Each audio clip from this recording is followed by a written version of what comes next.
एक महान social reformer, एक एजुकेशनिस्ट, म्यूजिक कंपोजर, ऐसा गायक, पोएट और पेंटर, ऐसा फिलोसोफर, प्रोलिफिक राइटर। हाँ, आज बात करेंगे रविंद्रनाथ टैगोर की। आज उनका जन्मदिन। गुरुदेव के नाम से नहीं जानते, कवि गुरु या विश्व कवि, बंगाली शेक्सपियर। कौन थे रविंद्रनाथ टैगोर? नमस्कार, विवेक बिंद्रा बोल रहा हूं, फाउंडर एंड सीईओ बड़ा बिजनेस.com। Supremely talented, legendary figure, polymath, cultural icon, incredibly gifted, master of philosophy, master of metaphor. ये एक ट्रूली गिफ्टेड व्यक्ति, एक्सेप्शनल ब्रेन। चित्रकारी करी तो 2300 पेंटिंग बना दी। ड्राइंग और पेंटिंग पूरे यूरोप के अंदर एग्जीबिशन में लगाई जाती थी। ये जबकि ऑफ बीट स्ट्रेंज कलर लगाते थे तो लोगों को पता चला इनको लाल और हरे कलर में अंतर नजर नहीं आता, कलर ब्लाइंड थे। जब कहानियां लिखी तो ऐसी कहानियां लिखी कि आज भी उनके नॉवल से इंस्पायर होकर के बॉलीवुड मूवीज बनाता है। ट्रैवलिंग का शौक था, अपने समय में 35 कंट्री घूम करके आ गए। भाई साहब, उस समय 35 कंट्री बोल रहे हैं, आपको घूमना कठिन हुआ करता था। 7 मई 1861, आज ही के दिन 161 साल पहले रविंद्रनाथ टैगोर का जन्म हुआ था। रिच रूट्स, हाईली इंटेलेक्चुअल परिवार। ऐसा परिवार देश में 10 परिवार रहे होंगे शायद उस समय ऐसे। इतनी वेल ऑफ ठाकुर फैमिली में इनका जन्म हुआ था। ठाकुर इनका सरनेम था। अंग्रेज ठाकुर ठाकुर बोल नहीं पाते थे, ठाकुर ठाकुर टैगोर हो गया, वो वहां से टैगोर होने लगा। और रविंद्रनाथ ठाकुर उस समय बन गए रविंद्रनाथ टैगोर। ये क्योंकि बहुत अमीर परिवार से थे, इनको नौकर चाकर ने पाल के बड़ा किया, इसलिए उसको बोलते थे, रेस्ड बाय सर्वेंट्स को बोलते थे सर्वोक्रेसी, यानी कि रूल्स ऑफ द सर्वेंट। इनके जो दादाजी थे ना, द्वारकानाथ टैगोर। द्वारकानाथ टैगोर कौन थे? ये बड़े बिजनेस ओरिएंटेड थे। ये उस समय भारत के सबसे अमीर 2-3-4 लोगों में से थे। Banking, insurance, coal mining, silk, इनके बड़े बिजनेसेस थे। राजा राम मोहन रॉय के ये मित्र हुआ करते थे। और इनके जो पिता थे, उनका बिजनेस में इंटरेस्ट नहीं था, बड़े आध्यात्मिक व्यक्ति हुआ करते थे। इनको 12 साल की उम्र में जर्नी ऑफ सेल्फ डिस्कवरी के लिए ले गए।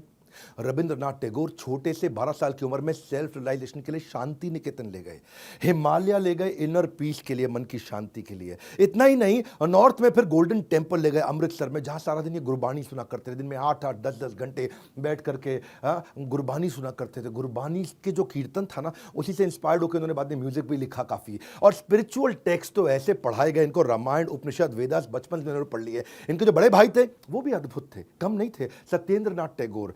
ये पहले भारतीय थे जिन्होंने आईएएस की परीक्षा, जिसको उस समय आईसीएस कहा जाता था, उसके लिए लंदन, इंग्लैंड में पेपर देने जाना चाहता था। कि वो पहले भारतीय क्यों थे? वो इसलिए पहले भारतीय थे क्योंकि उस समय पास होना बहुत मुश्किल था, उस समय एग्जाम देना मुश्किल था। 23 साल की उम्र का कट ऑफ था उस समय, लंदन जाना पड़ता था और सारा सिलेबस जो था यूरोपियन क्लासिक्स के ऊपर था। पूरा परिवार बड़ा अद्भुत। और इनको जो स्कूल में जब डाला गया, इनका पढ़ाई में मन नहीं लगता था, इनको ट्रेडिशनल पढ़ाई पसंद नहीं थी। एक ऐसे स्कॉलर, एक ऐसे एजुकेशनिस्ट जो खुद कभी पढ़े ही नहीं, कैलकाटा अकेडमी गए, टीचर से मार पड़ती थी, स्कूल छोड़ दिया। ओरिएंटल सेमिनरी गए, वहां से भी स्कूल छोड़ दिया। सेंट जेवियर्स गए, पढ़ाई में बिल्कुल मन नहीं लगा, टीचरों से मार खाई, स्कूल छोड़ दिया। रविंद्रनाथ टैगोर के जो बड़े भाई हेमेंद्रनाथ टैगोर, उन्होंने इनको फिर होम स्कूलिंग कराई। ये पहले पॉपुलर प्रोडक्ट थे होम स्कूलिंग के। आज होम स्कूलिंग बहुत पॉपुलर हो रहा है, घर पे ही बैठा के science, math, social science, astronomy, Sanskrit, history, modern science सब पढ़ा दिया इनको। लेकिन ये स्पोर्ट्स में बहुत इन्वॉल्व थे, बचपन से जूडो, स्विमिंग, ट्रैकिंग, रेसलिंग सब सीखते थे। और इनफैक्ट जादूनाथ भट्टाचार्य, जिन्होंने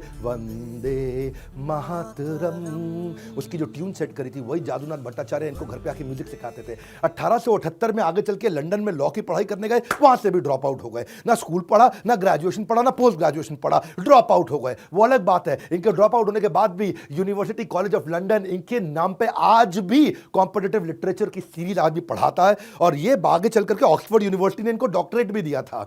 मैं इनका जो पढ़ाई का तरीका है ना, इसको क्या बोलते हैं, पढ़ो वो जो आपके पसंद का हो, जो आपके काम का हो, जिससे आप आगे बढ़ सको। वो मत पढ़ो जो सबके सब स्कूल में पढ़ा रहे हैं, कॉलेज में पढ़ा रहे हो, क्योंकि सब बैरिस्टर बन रहे हैं तो मैं भी बन जाऊं। नहीं, मैं यही चाहता हूं कि आपको वो पढ़ना चाहिए जो आपके गोल स्टेटमेंट को कंट्रीब्यूट करे। एंटरप्रेन्योरशिप, मैं वही सिखाता हूं लोगों के गोल स्टेटमेंट को कंट्रीब्यूट कराने के लिए। रविंद्रनाथ टैगोर की बात कर रहे हैं, उन्हीं की करते हैं। इस समय नोबेल प्राइज जो उनको लिटरेचर में मिला ना, उनकी गीतांजलि जो उनकी पोएम थी उसके ऊपर मिला था। 8 साल की उम्र में पोएम लिखनी शुरू कर दी थी उन्होंने।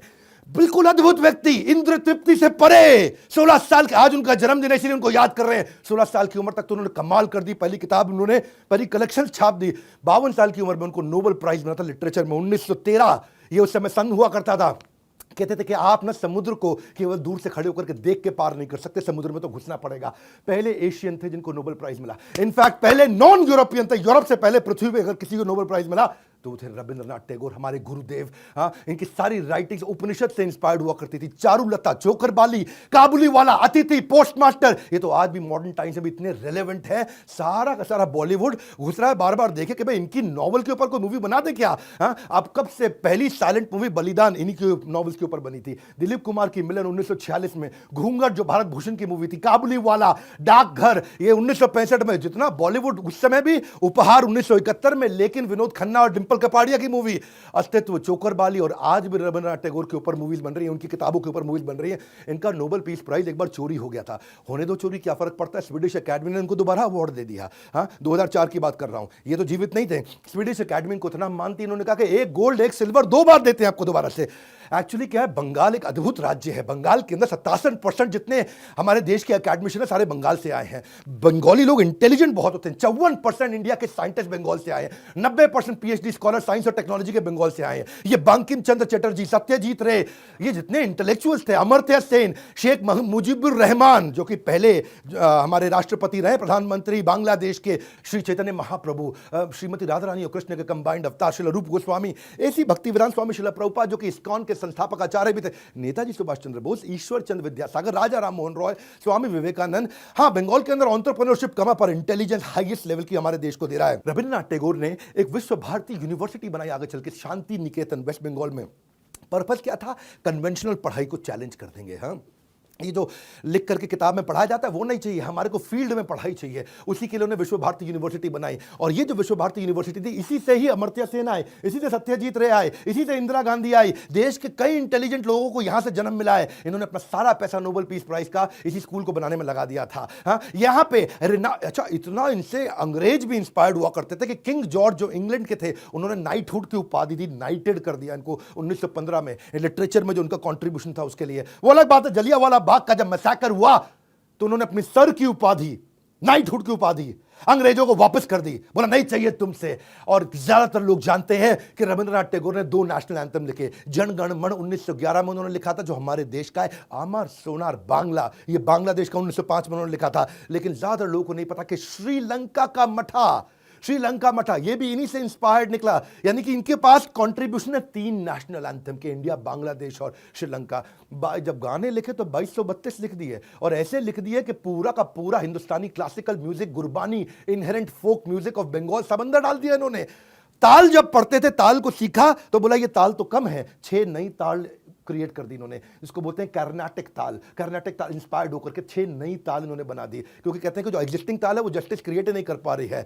जो लेजेंड थे ना, इनके देहांत के बाद भी आज, अच्छा, स्वामी विवेकानंद उस समय में रविंद्र संगीत कभी कभी इनको गाते हुए देखा जाया करता था। स्वामी इतना पसंद करते थे। रविंद्र संगीत बंगाल में ऐसा है जैसे शेक्सपियर का इंपैक्ट अंग्रेजी पर रहा है। वाइड वैरायटी ऑफ इमोशन है, ऐसा संगीत बनाते थे, अमीर से अमीर, गरीब से गरीब, वो सबको अपना इमोशन उसके अंदर दिखाई पड़ता था। एक गंगा के अंदर नाविक और एक बड़ा पूंजीपति, सब इनके गाने गाया करते थे। इलिटरेट विलेजर से लेकर के एक बड़े से बड़ा लिटरेट इंटेलेक्चुअल स्कॉलर। रविंद्र संगीत जो है ना, बंगाली इंडस्ट्री को और बॉलीवुड इंडस्ट्री को 76 साल हो गए उनको शरीर छोड़े हुए, लेकिन आज भी तेरे मेरे मिलन की ये रहना, जो अभिमान मूवी का गाना, वो 73 का है। लेकिन उसके बाद छू कर मेरे मन को किया तूने क्या इशारा, या फिर क्या था, एकला चलो रे, हाँ, जोरी तोरे डाक सुने को ना आसबे तो बे एकला चलो। इतना इंस्पायरिंग संगीत इन्होंने दिया है। जोरी तोरे डाक सुने के ना आसे तो बे एकला चलो रे। अच्छा, गांधी से इनका झगड़ा चलता था, गांधी से इनकी बनती नहीं थी और बनती भी थी। ये बड़ा कमाल का रिलेशनशिप होता है, क्योंकि गांधी थे नेशनलिस्टिक और ये थे ह्यूमैनिटेरियन। हाँ, गांधी क्या कहते थे, अपना देश ही सब कुछ है, अपना देश ही सब कुछ, अपने देश के लिए सब कुछ करो। ये कहते थे मानवता के लिए सब कुछ करो, ह्यूमन। हाँ, ये तो दरारें देश की आज ये हैं, कल बदल जाएंगे, परसों फिर बदल जाएंगी। ये दरारें हमसे, मैंने और आपने डाली हैं। गांधी बोलते थे कोई बात नहीं, आप अपनी मातृभाषा का सम्मान करें, हिंदी में भाषण दें। हाँ, आप अंग्रेजी में क्यों बोलते हैं? तो ये बोलते थे कि जिसको जो भाषा समझ में आती है मैं उसमें बोलूंगा। ये ना अपने समय में 2 कदम आगे चला करते थे। ये इंटरनेशनलिज्म में बिलीव करते थे, गांधी नेशनलिज्म में बिलीव करते थे। ये कहते थे इंसान किसी भी देश का हो, उसकी रक्षा करना हमारी जिम्मेदारी है। हाँ, टैगोर कहते थे भाषण देना जरूरी नहीं है, बात को लोगों तक पहुंचाना जरूरी है, हिंदी जरूरी नहीं है।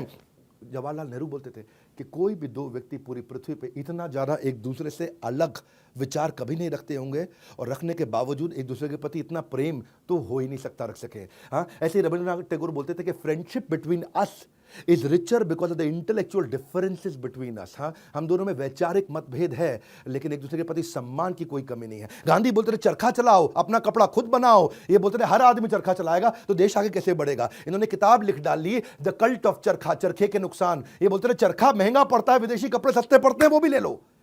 तो अब वो कहते थे कि भाई कोई मुझे पता है मेरी बातों का बुरा लगेगा, हाँ, लोगों को बुरा लगेगा, लेकिन मैं चाहता हूं कि हम इन चीज़ों से बहुत आगे निकल जाएं। हाँ, गांधी कहते थे पूरा अपने विदेशी कपड़ों को आग लगा दो, खादी पहनो, विदेशी कपड़ों को बहिष्कार करो। ये कहते थे विदेशी कपड़े पहनने में समस्या नहीं है, मेरे को यहाँ पे इस समय माइक्रो एंटरप्रेन्योरशिप चलाना, ट्रेडर चाहिए, डिस्ट्रीब्यूटर चाहिए, मुझे होलसेलर चाहिए, जो सब के सब माल बेचेंगे उनको भी कमाना है। इन्होंने एक ऐसे लिख दिया था, शुद्धोपाय, स्ट्रगल ऑफ इंडियन ट्रेडर्स कैसे स्ट्रगल करेंगे। तो ये मल्टीनेशनलिज्म, ग्लोबलाइजेशन के अंदर बिलीव किया करते थे। टैगोर और गांधी दोनों जाइंट थिंकर थे, मॉडर्न इंडिया के, दोनों इंस्पिरेशन लेते थे इसी भारत से, लेकिन दोनों अलग प्रकार से सोचते थे और एक दूसरे के प्रति प्रेम भी रखते थे। 1934 में गांधी जो नेपाल बॉर्डर पे जो अर्थक्वेक आया ना, तो गांधी बोले ये अर्थक्वेक पता है क्यों आया, ये अर्थक्वेक इसलिए आया क्योंकि आप जात पात का, अछूत का भेदभाव करते हैं, इसलिए देवी शक्ति नाराज हो गई है, इसलिए अर्थक्वेक आया।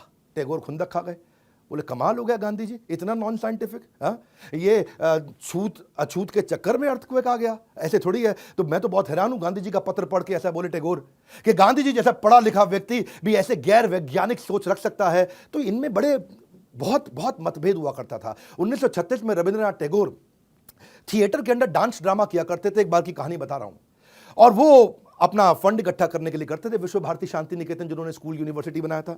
गांधी एक बार धर्मपत्नी के साथ गुरुदेव का वो नाटक ड्रामा देखने के लिए कोलकाता में गए, और गांधी वहां बैठ करके सामने देखे ड्रामा नाटक बहुत अच्छा, लेकिन उन्होंने उनको बोला कि तुम्हारी उम्र 75 साल हो गई, तुम इस उम्र में क्यों इतना मेहनत करते हो, नाटक ड्रामा एक्टिंग लेखन ये सब क्यों करते हो, अब आराम करो, अपने जीवन में 75 साल के हो चुके हो।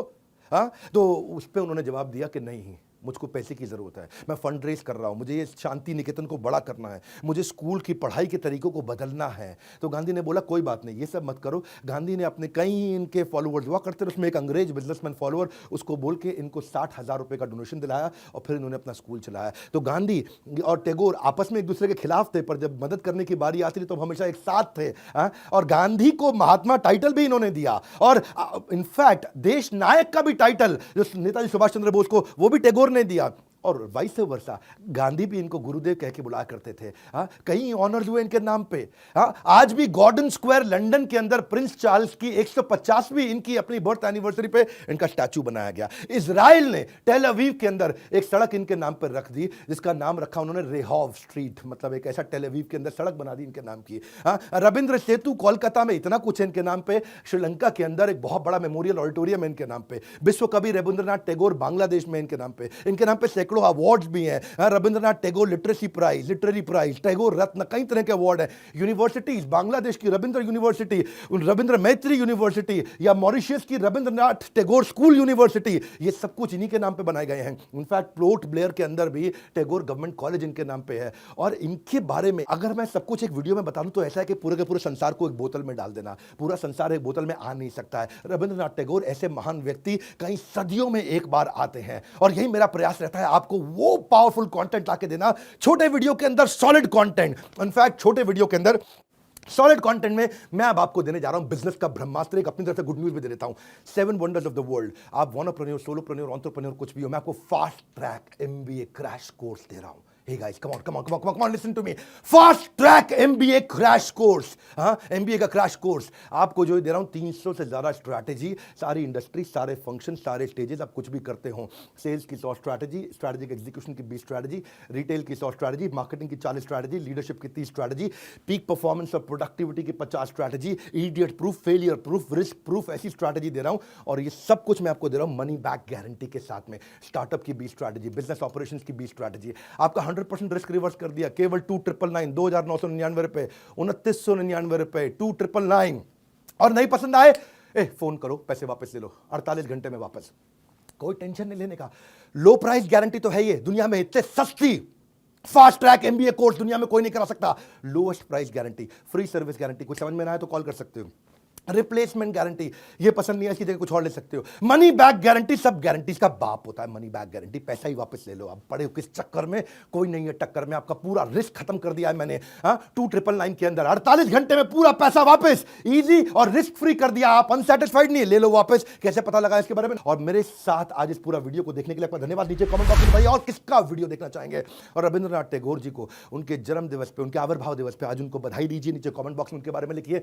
खड़ा होकर के पूरे फॉर्म में चुका हूं भाई साहब आग लगाने के लिए। इस वीडियो को सब तक शेयर कर दीजिए। बंगालीज के प्राइड, भारतवर्ष के प्राइड, पृथ्वी के प्राइड श्री गुरुदेव रविंद्रनाथ टैगोर हमारे साथ जुड़े रहने के लिए, वीडियो को शेयर करने के लिए आप सबका हृदय की गहराई से प्रेम पूर्वक बहुत बहुत धन्यवाद।